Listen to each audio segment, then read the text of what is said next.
Сәлем дуслар! Сәлем. Машина йөртү ул һәр егетнең хыялы. Ефәк юлы Дакар ярышларында катнашу хыялларының хыялыдыр. Һәм без бүген әлеге хыялын тормышка ашырган кеше белән аралашабыз. Татарстанның ат казанган машина төзүчесе, Татарстанның ат казанган транспорт хезмәткәре, Россиянең ат казанган спорт мастеры, КамАЗ мастер командасы пилоты Айрат Илгизәр улы Мәрдиев. Исәнмесез, Айрат абый? Исәнмесез, Айрат абый? Всем здравствуйте. Айрат абый, бала чакта карьерагызны картингта башлаганыгызны беләм. Ә менә КамАЗ пилоты буларак рульгә ничә яшьтә утырдыгыз?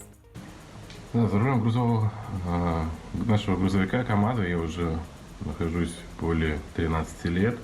Вот, как и многие спортсмены, гонщики, я начинал с картинга.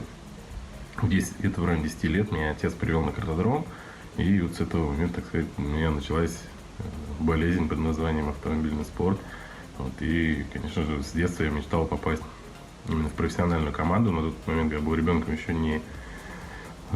не знал, что именно этой командой станет КамАЗ мастер. То есть я рассматривал все варианты, хотел и в классическом ралли себя пробовать, и может, в каких-то кольцевых гонках, поэтому не было такого, чтобы сразу была мечта именно попасть в команду. Но уже становясь все взрослее, набираясь опыта, понял, что лучшая команда в России это наша, и это действительно команда международного уровня, где я смогу на международном уровне выступать.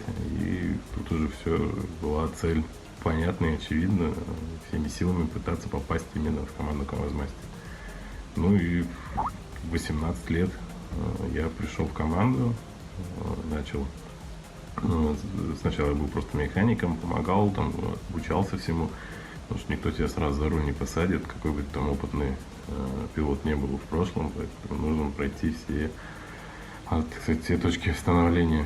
Вот.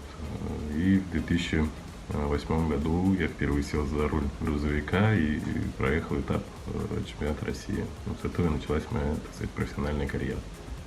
Гадәттә, һәр спортчының үз талисманы була. Сезнең талисманыңыз бармы? Гомумән, ырымнарга ышанасызмы? Да, как у многих спортсменов есть талисманы, все верят, кто-то верит, кто-то не верит в эти суеверия, так сказать. У меня есть такие талисманы, их несколько. Один из них это руль, подписанный моей женой, то есть он у меня из машины в машину переходит, плюс есть мягкие игрушки, такие вот вроде мелочи, но они помогают действительно вдали от дома, вдали от близких, понимать, что тебя ждут, в тебя верят, за тебя болеют, переживают, поэтому для меня они важны. Узышка барачак автомобильне җыюда үзегез дә катнаштыгызмы? В сборке гоночного грузовика, естественно, мы принимаем участие от начала, так сказать, проектировки и уже заканчивая последними болтами, гайками, прикрученными на машине. То есть это одна из сильных сторон нашей команды, что пилоты, штурмана, механики все непосредственно участвуют именно в разработке и в дальнейшей постройке грузового спортивного грузовика. Это действительно очень сильно помогает нам во время соревнований, в каких-то экстренных, неординарных ситуациях быстро находить решения и не терять на этом много времени и дальше продолжать борьбу, так сказать, с минимальными потерями. Шәп, ә менә һәр автомобильнең үз характеры була диләр. Сез моның белән килешәсезме?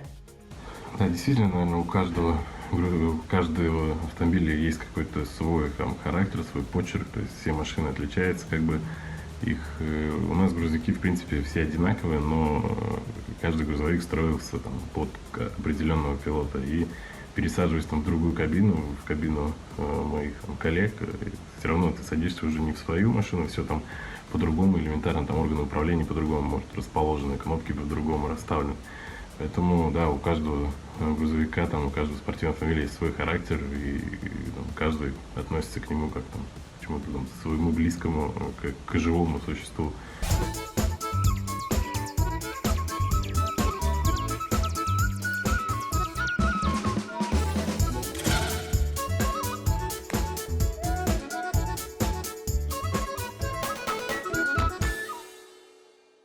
Ярышларга әзерлек ничек бара?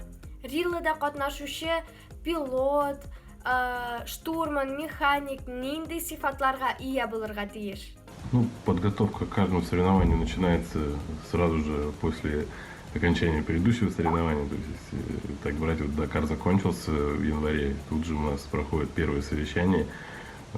Часто это бывает прямо в стране, где мы находимся, то есть на следующий же день начинаем делать какой-то анализ всех там поломок, неисправностей, которые произошли, и уже знаем, что нам нужно улучшить в наших грузовиках, посмотрели на конкурентов наших, на наших соперников, у них что-то подглядели, и тоже себе хотим это внедрить.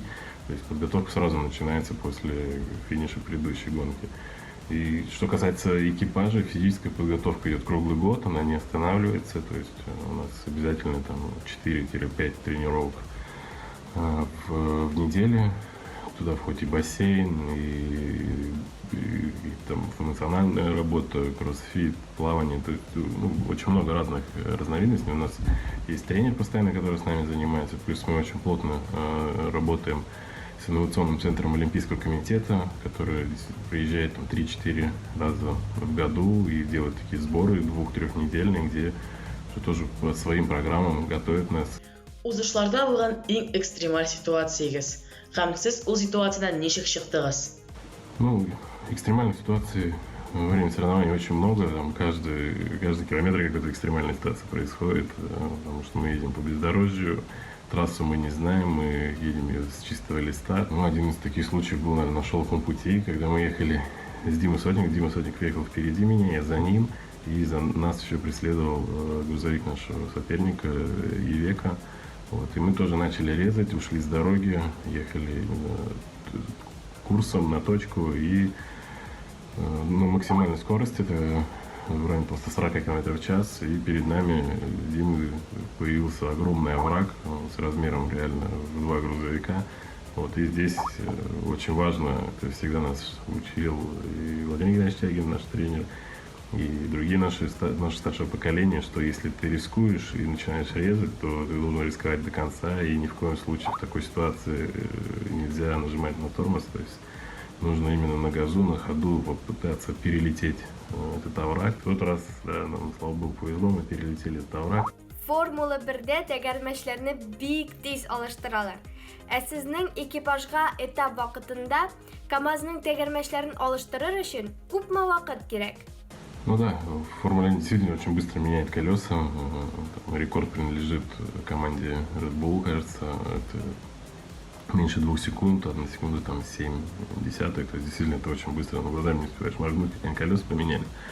Вот у нас же, к сожалению, не так быстро. Мы подольше меняем колесо, но у нас и условия чуть другие. У нас всего 3 человека.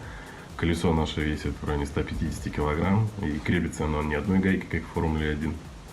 10, поэтому это занимает больше времени. Вот, но нынешний, так сказать, рекорд в боевых условиях, то есть колесо реально поменять в районе 5 минут. Пробитое колесо нужно обязательно загрузить, потому что выброшенное колесо это налагается штрафом.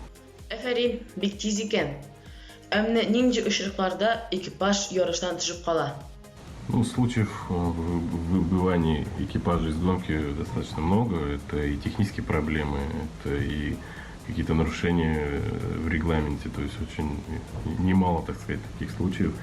Вот если у тебя сломался двигатель, ты его не можешь починить своими силами, все, это сход. Если у тебя там происходит какая-то травма одного из членов экипажа, это сход всего экипажа. Иң истә калган, иң кадерле җиңүегез? Самая, наверное, запоминающаяся и дорогая это победа в 2015 году, когда я выиграл Дакар. Вот, действительно, для любого ралли-рейдовца Дакар является таким олимпом, к которому ты стремишься. То есть любой гонщик, который выступает в этой категории, стремится показать результат на Дакаре. Да, у меня были подиумы до этого на Дакаре, был вторым. Вот, и был у меня исход на тот момент, в 2014 году мы сошли, хотя лидировали в гонке. Вот, и поэтому, конечно, победа в 2015 году очень так дорога, я ее никогда не забуду. Это первый раз, когда ты побеждаешь на Дакаре, это ни с чем не сравнимые эмоции, ощущения. Вот. Айрат абый, бик зур рәхмәт сезгә. Яңадан яңа җиңүләр, яңа үрләр теләп калабыз. Да, огромное спасибо вам за интересную беседу, за интересные вопросы. Действительно, очень приятно провел время, отвечая на них. Очень рад, что многие интересуются нашим видом спорта, нашей командой. И надеюсь, что среди зрителей есть будущие члены нашей команды, которые действительно поставят себе цель в жизни, попасть к нам и стать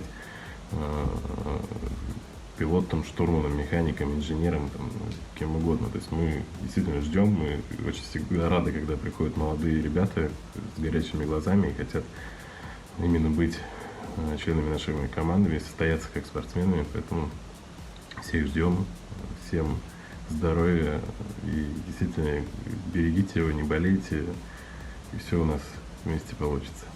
Всем пока. Шаян то үз эшен дәвам итә. Безнең белән калыгыз.